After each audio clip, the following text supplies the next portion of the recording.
Hi everyone, TardisGuy123 here, and today I am going to be reviewing The Diary of Riversong Series 1. Spoilers.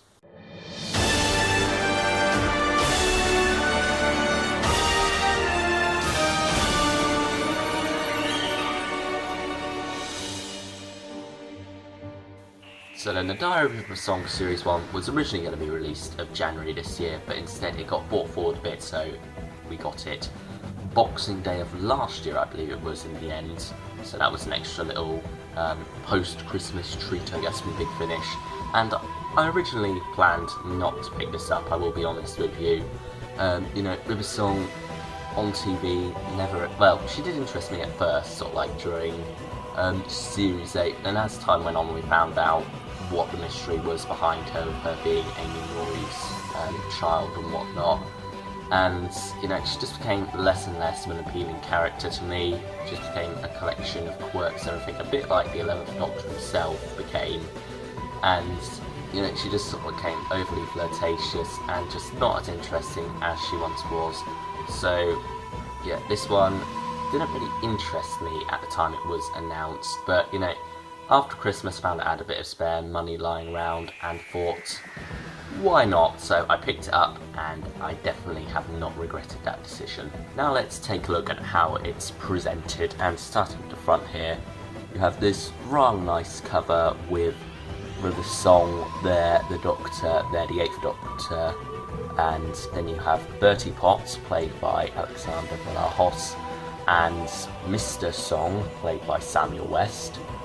And we also have some sort of like space stuff going on in the background here, and some of the SporeShips, which are quite key to this story.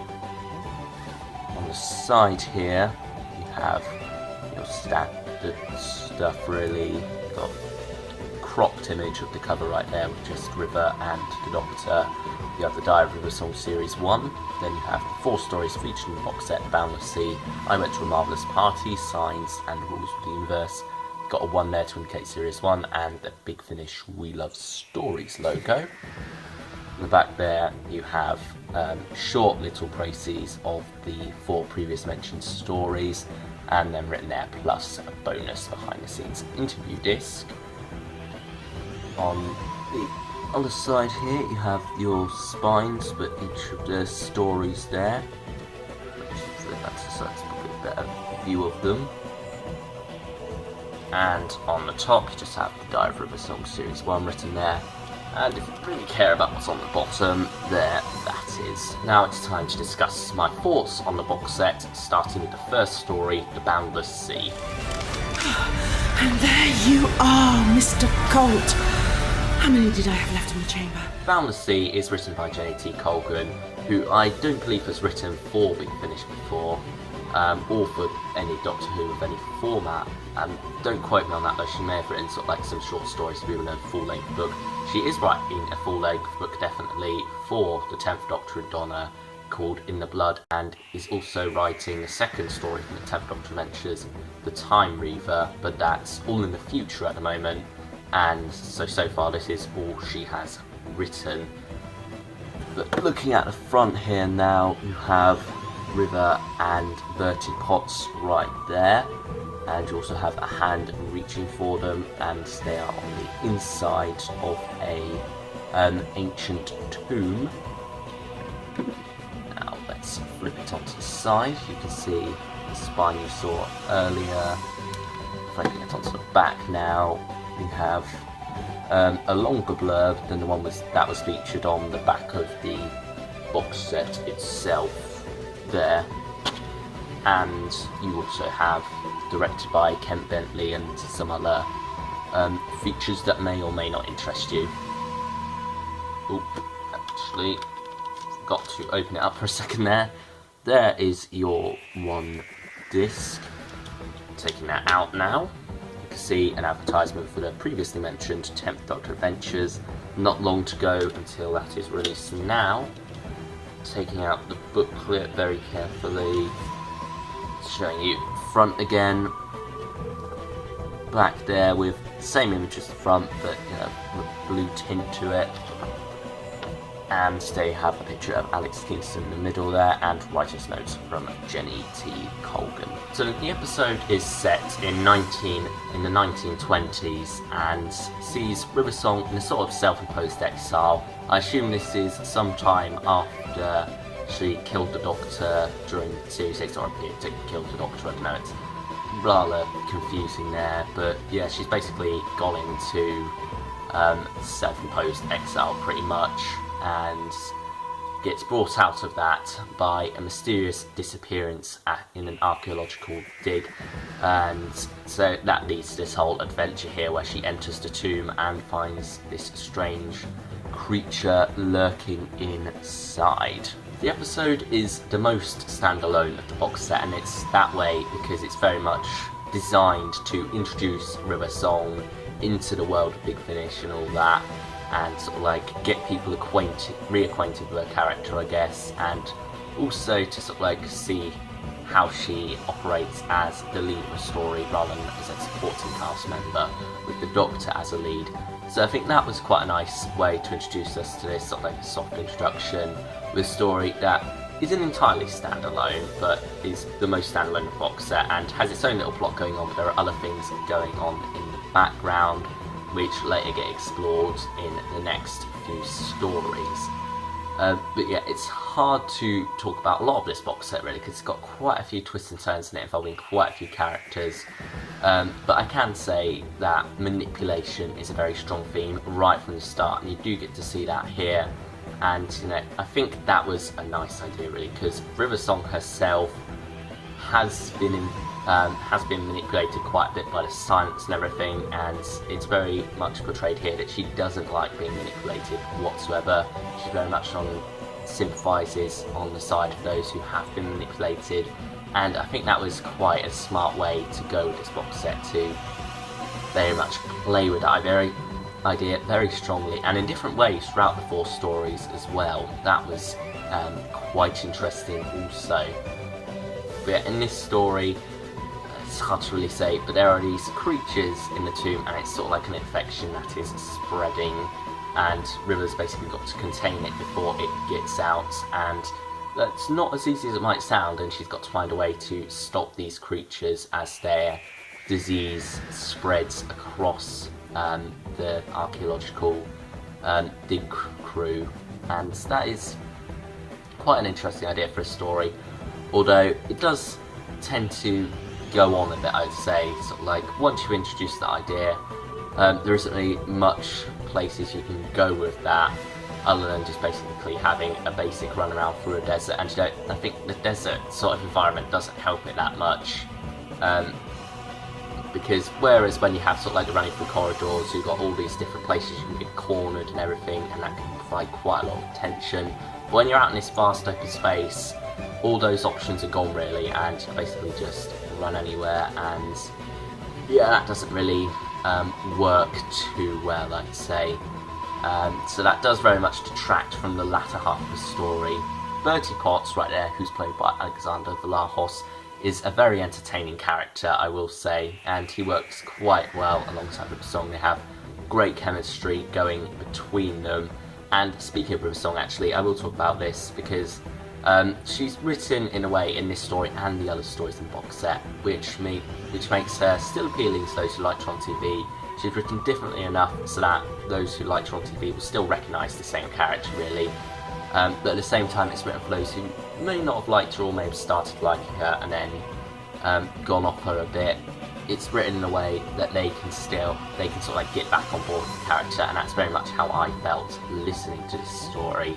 And I very much felt for the song actually, probably for one of the first times, because of that whole manipulation arc. There's a lot of empathy built up there, and I think that was very well done by Jenny T. Colgan.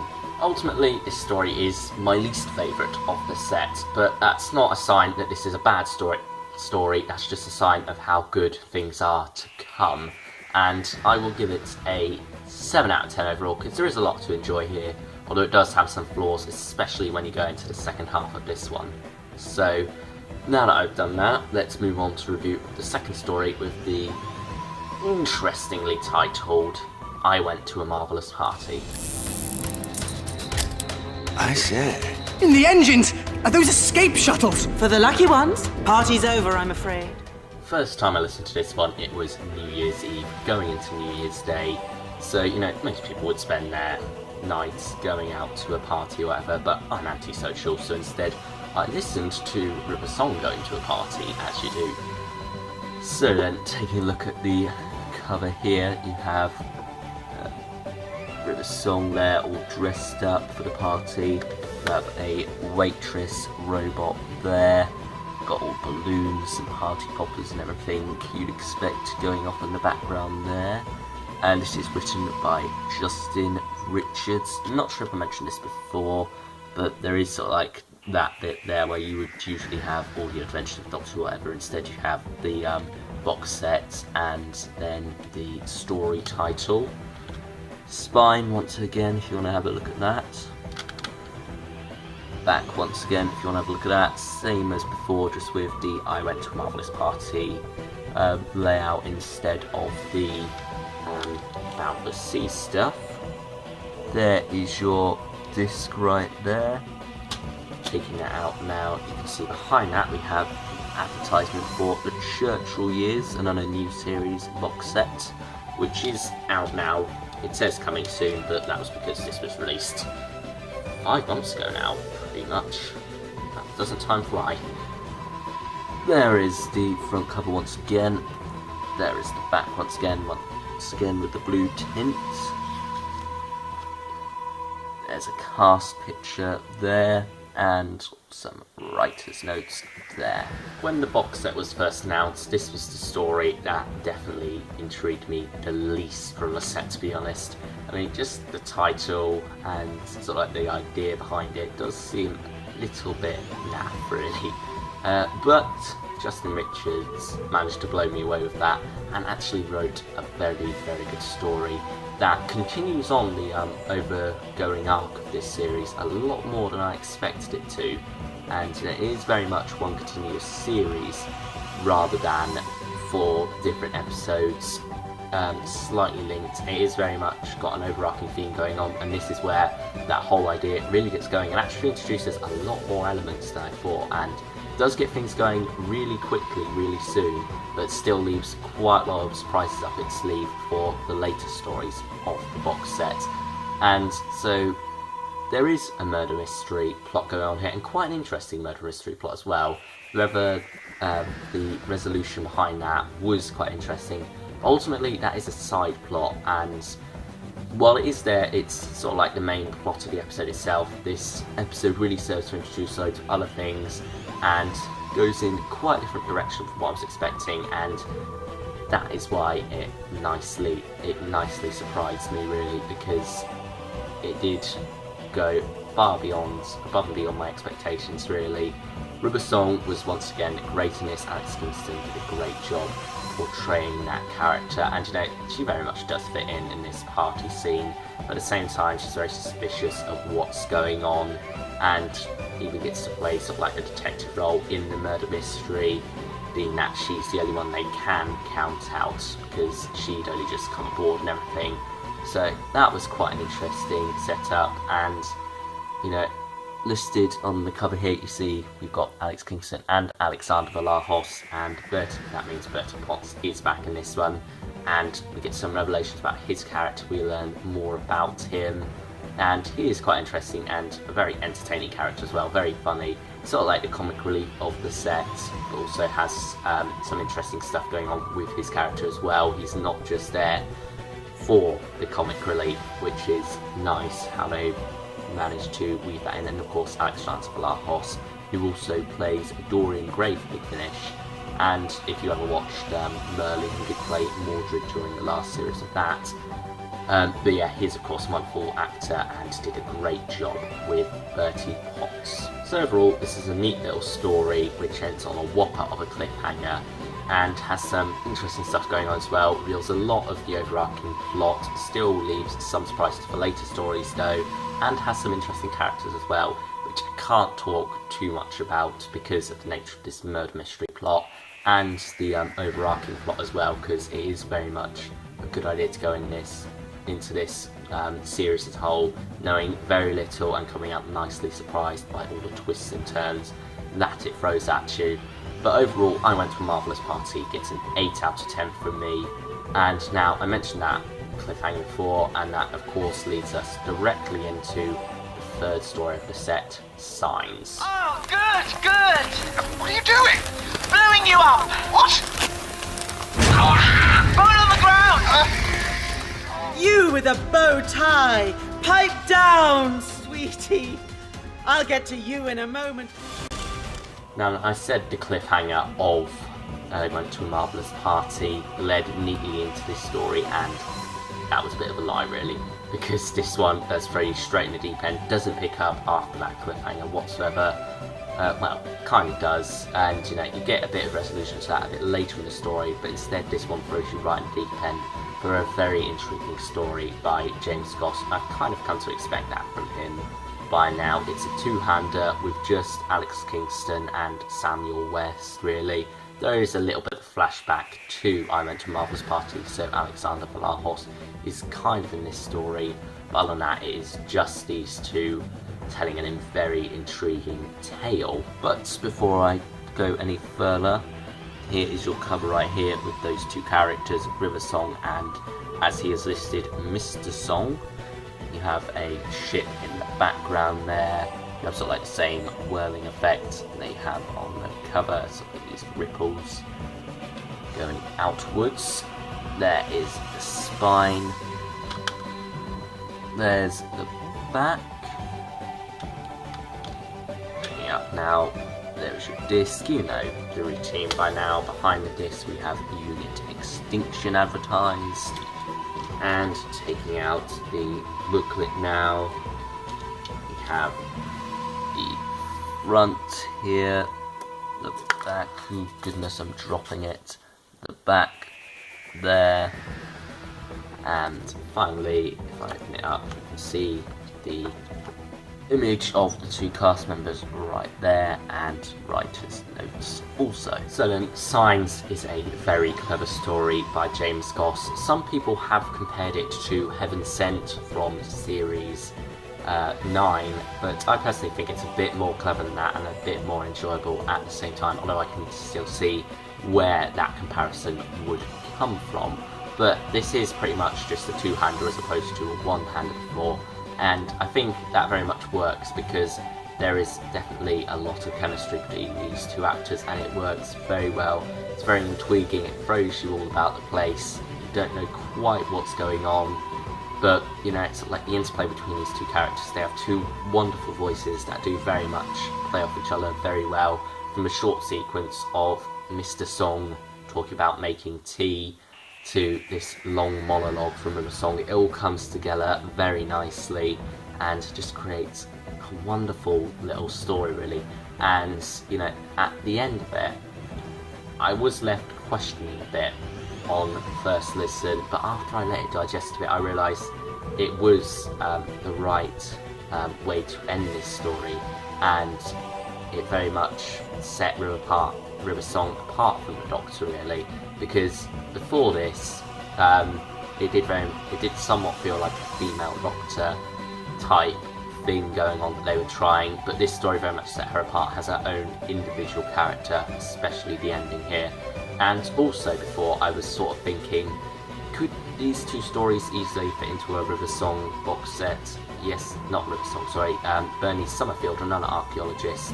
Yes, they could have easily worked quite well with a few tweaks here and there. But this story very much sets it apart, and this story is telling a story which only a River Song box set can do, and I love it for that fact. Maybe with sort of like a lot of heavy editing, I guess you could work it into a Bernie's story. I don't think it would have the same impact really, and it is marvellously written. I can't say any more about it because it will spoil everything. It's just great to go into this one not knowing what's going on, trying to piece it together, and then getting the reveal thrown at you in the end, and then being left to digest what you've just heard, and then you can go back, listen to it again, connect all the pieces, see how everything works together. And yeah, James Goss really has written a good one here.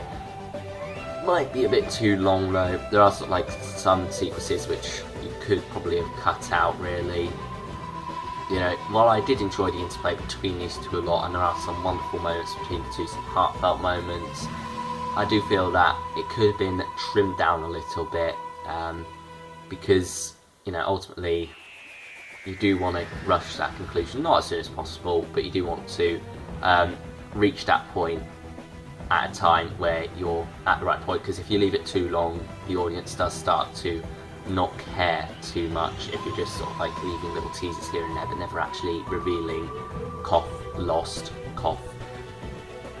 Pretty sure I'm meant to actually cough when I do that, but I can't be bothered really. That's ultimately the way I've never seen Lost, by the way, but I've heard that is the way it goes. But anyway, Signs is a marvellous little tale, might be a bit too long, so 9 out of 10 from me, but very, very good nevertheless, and it's a high 9 out of 10. It is very high. Well done to James Goss for this one. So now that I've finished praising this story, let's move on to the finale of the set, the rulers of the universe. Doctor, please! Don't antagonize them! He is Time Lord. He is why we can be here. The Eighth Doctor himself finally gets drawn into events for the conclusion of the set, The Rulers of the Universe, written by Matt Fitton, and that instantly poses the question of how can River Song meet the Doctor without actually having met him yet technically in his own timeline, because they don't meet until Silence and Library when he is in his 10th incarnation, and the answer to that is actually quite an intelligent one, I think. And it's not intelligent in actually trying to be overly clever or anything like that, but I think it's one that's simple but very much works very well. But before I discuss any further, let's look at the cover here, and you've been looking at that for the past minute or so. Spine there, back there. Opening it up now. Whoops. Opening it up now. A bit of a accident there, but you've got the disc there, and also you have the behind the scenes disc on the other side, which just has the front cover on it, and they have advertisement for the War Doctor, Only the Monstrous. You now have a second volume of that out now too, which was called Infernal Devices. Just taking out the booklet quickly so you can look at that now. Here we go. It's the front again, back again, and opening up now to the inside.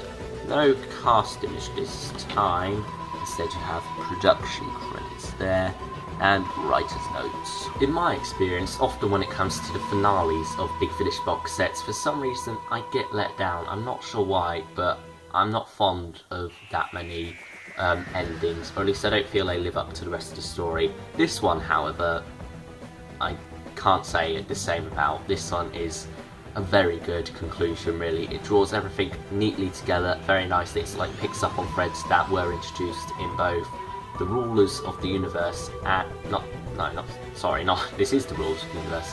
I mean, I Went to a Marvellous Party and Signs, and I guess a couple of threads from the Boundless Sea as well, and sort of like brings them all together quite neatly, and also throws the Eighth Doctor into the mix.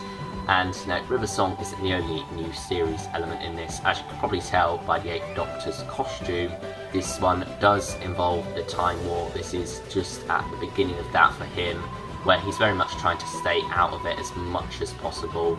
And in this story, people are trying to get involved in the Time War, and that's quite an interesting direction to go with this. So it very much does have a purpose for the Doctor being there, and also provides some nice stuff for River Song as well to do there, seeing this previous Doctor before the Time War, well, not before the Time War, but before he became the War Doctor and everything, and before he changed quite dramatically, and it's quite interesting from that perspective.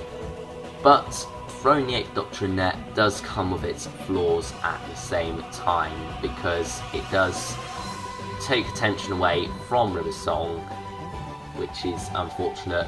And also, it sort of turns it into an 8th Doctor story, which isn't bad, it is quite enjoyable, but basically the way it goes is it's sort of like an 8th Doctor story where the 8th Doctor doesn't know entirely what's going on, he doesn't know all the facts, and River Song does, but River Song is off to the side from this one, whereas the Doctor is the one on the front lines. But I can't say any more about that without spoiling things. So then, this one is quite an enjoyable story. Obviously, Paul McGann is great in this. He has wonderful chemistry with Alex Kingston. Yes, they do get some interaction in this, and they do work very well together. And it's quite interesting seeing, well, hearing this Doctor from just the start of the war, where he's sort of like getting involved in things, and you know, Matt Fitton seems to understand the Time War quite well. His story in Infernal Devices, which I've forgotten the name of, actually, the Neverwhen, that was it.